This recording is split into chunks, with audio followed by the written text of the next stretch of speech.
Hi everybody, this is Frankie from Bosque Mobile Bicycle Repair. Today I'm going to be talking about cables, cable housing, shifting cables, and brake cables. This is for brakes that are non-hydraulic. It's more for cable brakes. So it's very, cables are still very common, and they are very much good enough for non-electric bikes. When it comes to e-bikes, it gets a little tricky, because you need more power, more braking power. So I have on the table here some cable housing and some cables and also some shifters. This is, shifting is a major issue with cyclists, having shifting issues, braking issues. I see this all the time, of course, because I'm a mechanic. And, people always stop when I'm going the bicycle trails and fixing bikes. It's always the same thing over and over again. So this is why I'm making this video, to help you be more educated. So yeah, let's do a close-up shot. So this is this is called cable housing. There's two different types of cable housing. There's shifting housing and brake housing. Let's keep it on the close-up, please. Okay, and so they're shifting and brake housing. Let's see if we can get a close-up of yeah, this is gonna be a real tight close-up, because I don't know if you can get this right up here. Let's get a little, let me see that, a little closer. Can you get closer on that one? That's as tight as you can get. Okay, so I'm gonna play with the camera. Oh, it's the camera number 5, right? Or no, it's that one. Okay, so I'm gonna try to hold this steady for you guys. Okay, so the shifting housing has like strands all around it, and the brake cable housing has like the spiral type metal. So inside there's 3 different layers. There's a Teflon layer. That's the tube. That's where it makes contact with the cable. And let me see if I can put it closer here. So there's like a Teflon tube, and then the next layer, the middle layer, is metal, steel. So one is of course for the braking, it's like a spiral type, and for the shifting, it's like a stranded type. Then the final outer material, I don't know what it's like, made out of plastic. It's like a plastic type material. Cables cable housing is pretty durable, but it can kink. You don't want any kinks in your cable housing. I think I could bend this, and that way I can just demonstrate what it is. So I'm going to try to bend it. So see how it kind of stays bent? That's not bad, actually, but that's not that bad of a bend.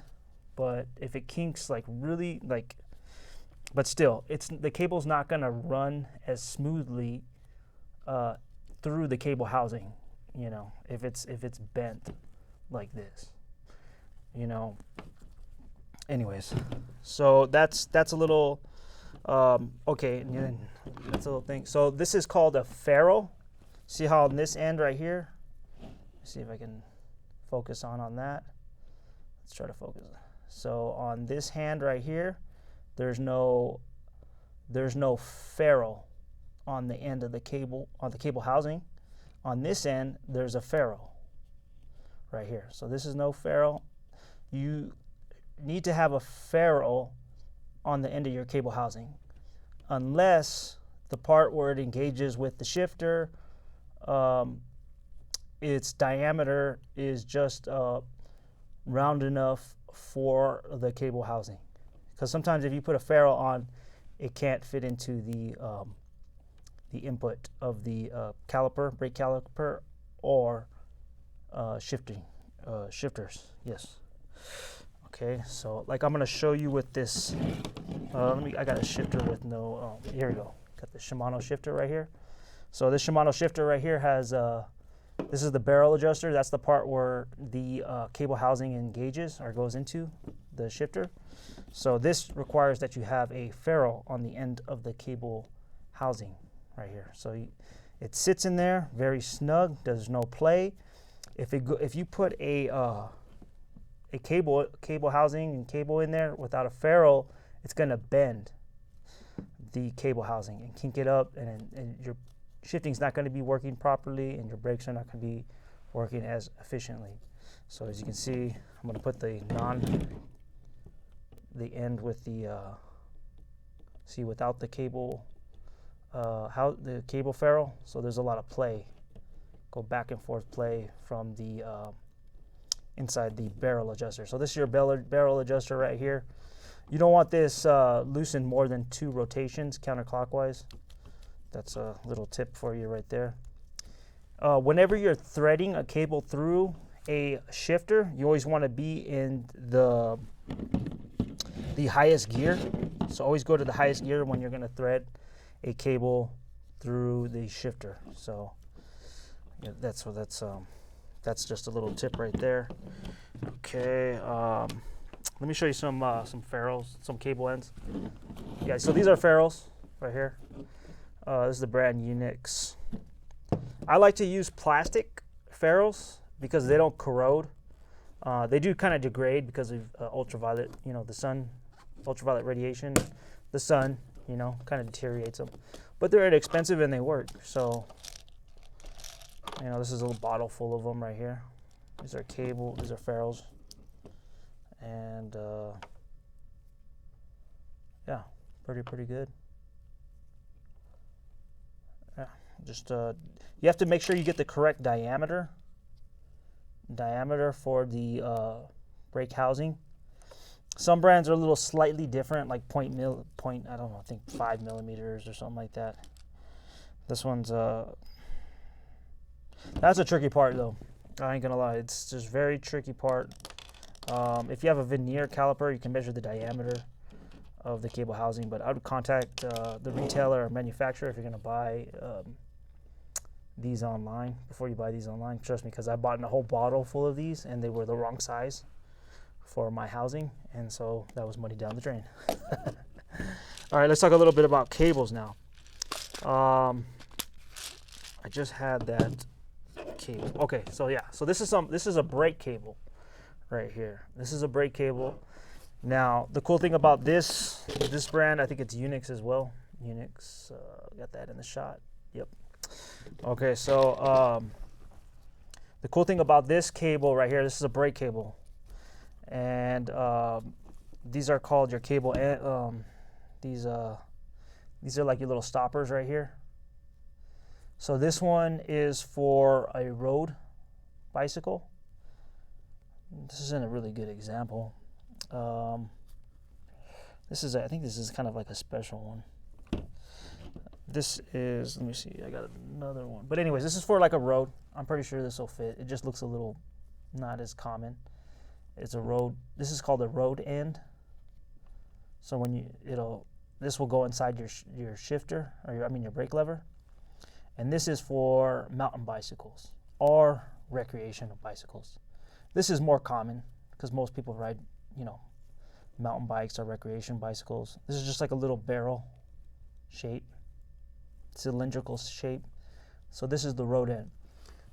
I like to buy these type of cables because I don't have to worry about grabbing the right brake cable.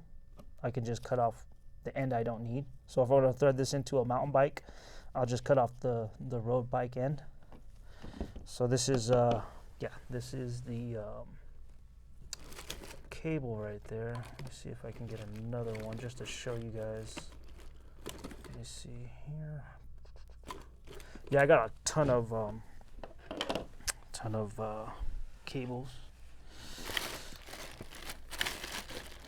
because it does look more road-like. One that looks more road-like. And cables, if you keep a bunch of them in a bucket, it's just all gonna jumble up in there. Anyways, I'm gonna show you what a shifting cable looks like right now. So a shifting cable, I have one right here, and I'll show you what the end is. These are pretty universal for road bikes and mountain bikes. It's kind of shaped like a little barrel. Let's get a close-up shot of this. As you can see, but it's smaller than the brake little barrel shape. So this is a shifting cable, this one right here. And let me see if I can get some contrast on there. There we go. Got some contrast. So it's like very tiny. It's very tiny. The diameter of the cable is thinner, the shifting cable.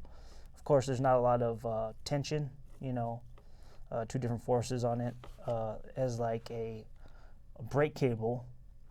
It's so yeah, these are the shifting cables. Now the thing about cables I got to talk to you about is they do stretch over time. You can buy pre-stretched cables, and they are more expensive, but they're worth the money. They're worth the money. I have bought some of those, and I don't have them. They're buried in there somewhere, but I highly recommend if you're gonna do your own DIY bike repair, you get pre-stretched cables. That way you don't have to keep adjusting your brakes or your shifters. Alrighty. Now we're gonna talk about. I'm gonna talk. Let me show you the cable ends actually. Let me show you the cable ends. Let's keep a close up on there. Close up on there, please. So these I call these cable ends. I'm pretty sure this is the proper term. There's so many words I gotta remember. It's a nightmare to remember everything. But let me see if we can get hold these so you guys can see them a little better. Let me put them in between the fingers. That way we can get close-up shots are very tricky. There we go. So these are the little cable ends. I call them cable ends, crimps. So these go onto the end of your brake cables and shifting cables. And I'm pretty sure many of you have been poked by a brake or shifting cable that was not, didn't have this on it, and you got poked pretty bad. It's not fun. I've got some blood shed from this. So like this is a cable. I'm gonna put this on the end of your cable and then crimp it. I'm a pro, so I can use some wire cutters to do it, but for everybody else, just use a pair of needle nose pliers, or you can use what is it called? Let me get that out. Anything that squishes it, pretty much squishes it. I just say use needle nose. That way you don't cut it, because these have like a cable cutter on it right here. I could use that, but you gotta be careful with the amount of force, because you don't want to cut it. So I just grab it, squish it down real hard, and yeah, it'll stay on there. Keep it from fraying, and that way you can, don't have to worry about replacing it.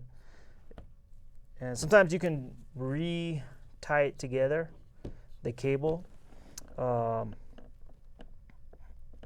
that's a little tricky, so just wanted to show you that. Okay, now I'm gonna talk about your shifters, and I got some of the most common kind right here. Let's move this out the way. Okay, so we got these. I like these. A lot of mechanics don't like them, but customers don't mind as long as it works. These are called I believe these are called thumb shifters. We call them thumb shifters, slang term. Thumb shifters. I got some more of them right here. So your thumb shifters. These are made by Microshift. I like Microshift a lot. It's a good brand. Can we back out a little bit, please? There we go. Okay, cool. So yeah, I call these thumb shifters. They're they click into place, and like that's going into the high gear to go up in the see how it goes up like that. go into a lower gear. Well, I think it's a higher gear. No, it's a I always get mixed up. Anyways, so little click, going down, down, down. Yeah, that's a high gear. So you go into high gear. If you go up to like a 1, that's when you're going in a low gear. Boom, boom. So what that shifter is doing is it pulling it in order to make the derailleur go higher or into a lower gear, to the bigger cogs on the rear wheel. These are called grip shifts. A lot of different brands make these. Grip shift is a brand too, but it's kind of like, what is it? What's that thing everybody refers to? Like a crescent wrench, but it's actually a name of a brand. Crescent's a brand, but it's actually called an adjustable wrench. But everybody calls it by the brand name. These are good. They can break easily. They're not as durable, but they're cheap, and they're a little bit more sleek design. I like the way you kind of grab onto them. You don't have to kind of use your thumb. You always have your grip on the handlebars. So I like these. It's just really difficult to thread a cable through here. There's different brands have different ways to kind of thread the cable through there. There's a little stopper right here, and I can take that off and access where it's threading into there. Sometimes you have to take this apart and then thread it through. So it just depends. Yeah, these aren't the greatest. The ones that you have to kind of take apart, those aren't that great, because then you got to take off the grips and it gets a little tricky. But yeah, these have a barrel adjuster on them and you can adjust them, so pretty good. I think I'm going to demonstrate on how to thread this through. Yeah, I can do it with this one right here. So there's a little, it looks like a nut in there. It takes a Phillips. So a Phillips screwdriver. Let me get my Phillips right here.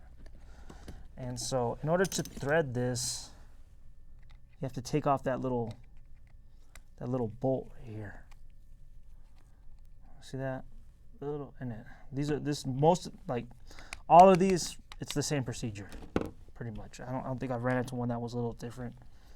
Sometimes manufacturers like to make things a little bit less industry standard, but so in order to thread the cable through there, I have to go to the highest gear. So like say it was all the way in the lowest gear, this is where a lot of people mess up when they're doing maintenance on these, is I got to go all the way to highest gear, go all the way down. That cable's going to come a little bit further out, and then I'm going to thread a shifting cable through there. And my shifting cable, get another one. So keep a close up on there. I'm going to just unravel this. And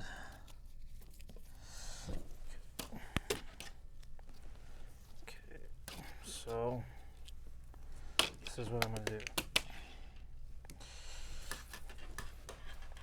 So we got this close up on there. Okay, so this is what I'm going to do. I'm going to thread it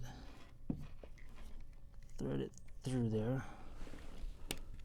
It's like I'm trying to get you guys to be able to see the shot while threading it through. But there's like, you got to kind of look in there. The bad thing about being a bicycle mechanic is you got to have good eyes doing repairs. So it's in the highest gear, and then that way I'm able to thread it through. And make sure that stopper goes all the way in. It seats in there. So now it's in there, and so if I go to a lower gear, you're going to see my hand go closer to the barrel adjuster. It's going to pull me into the barrel adjuster. See, it's shortening up. So that's how you do it. And then see, watch this. Number. You can really see it then. So yeah, so that's how you thread it through. Don't lose that little plastic piece. You don't want water or dust getting in there. I have plenty of spare of these from like old shifters because I know I'm gonna drop this. And this is just made out of plastic. So, plastic.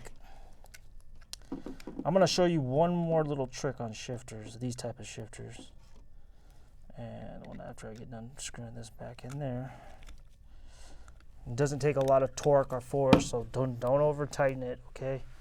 I know a lot of you want to over tighten things, trust me. I have a breaker bar just to take off, what is it called, the nutted axles, because dads like to just go ham on the go crazy on the bolts. That wheel's not going to fly off that easy. Okay, so a lot of times you're going to get a lot of these older over time, these shifters aren't going to work. Like I work on a lot of older bikes, and it's because the shifting mechanism inside has, I believe it's lithium grease, but over time it hardens. So if you have an older shifter like that's doing all the, that's kind of moving in and out, but not all through all the gears, most of the time it's just the grease inside is like stiff. It's like dried out. I don't know specifically chemically what happens to it. This is not coming off. And I'm not going to fix this in post, so. But this little bolt right here, this thing will disappear, I'm telling you. If you don't put it in a metal dish, magnetic dish.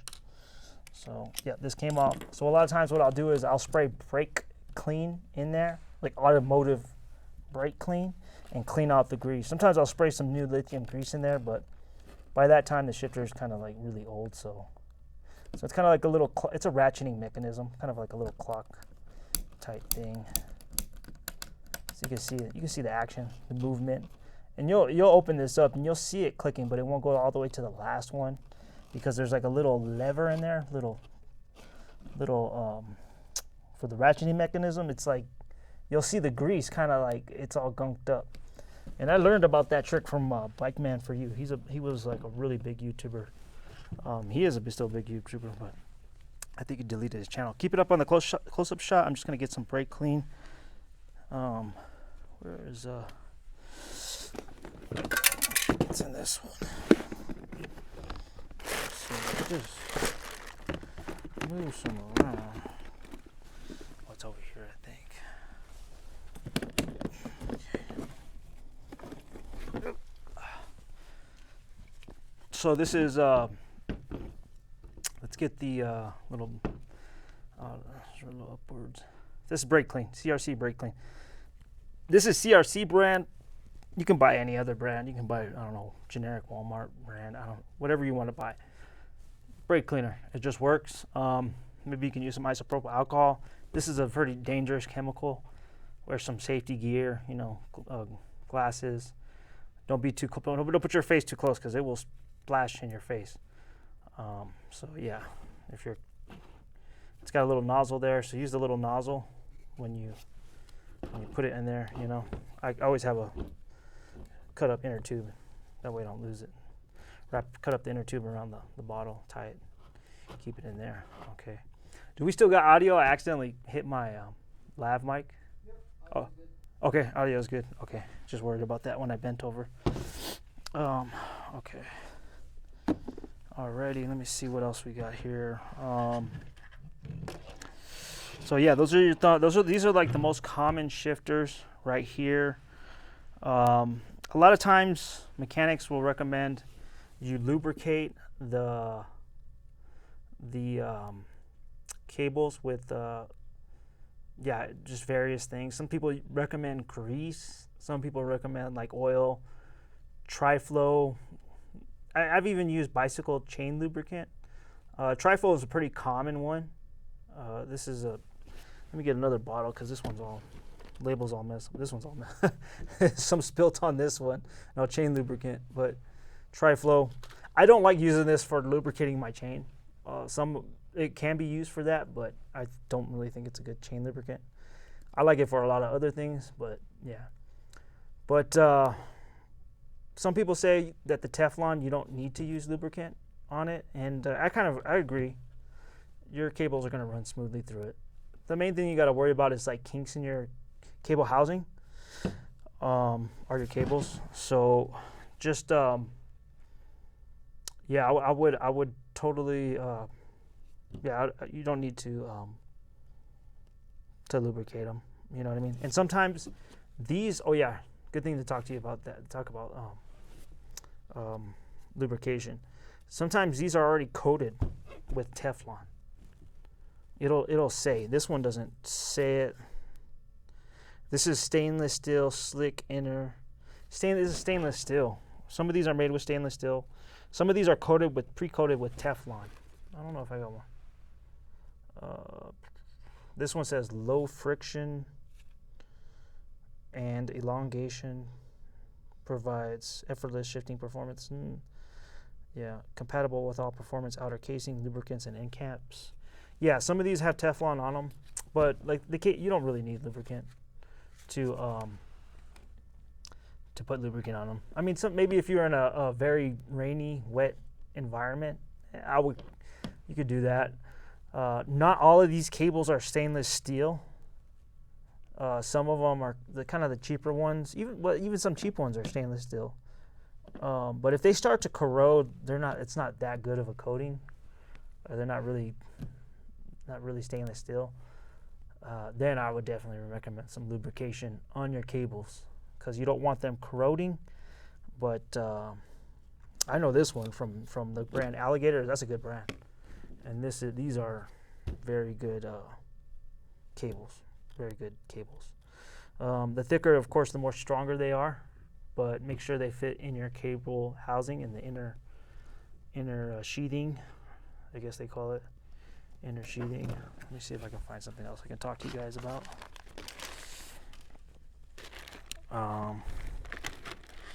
Let's see here. Cable housing. Yeah, so you can get the metal ones. You can get the. You can get those. Oh, yeah. I can talk to you about this right here. So make sure your cable housing is secured to your bicycle. A lot of times they have these little like clips on your bike. You can use. I recommend zip ties. You know, the little tiny. You got to get the small ones though. Sometimes the bigger, the wider ones are not going to fit through that stopper on your bike, and yeah, that's not good. I like these little zip ties. I actually get these for a really good price, like $1 or $2 at Harbor Freight for like a pack of 50 of these. And then if you're going to use zip ties to secure your cable housing to the frame of your bicycle, make sure that when you clip it, and I have a pair of precision wire cutters somewhere right here. Let's keep this shot. Take me a brief moment to get these. Let's see. I got a pair of wire cutters right here. I got precision wire cutters, but I'm going to show you something real quick. And so like let's just say like it's sticking out right here. When you go to clip it, try to get as close to the let's see if we can get a closer shot up of this real quick.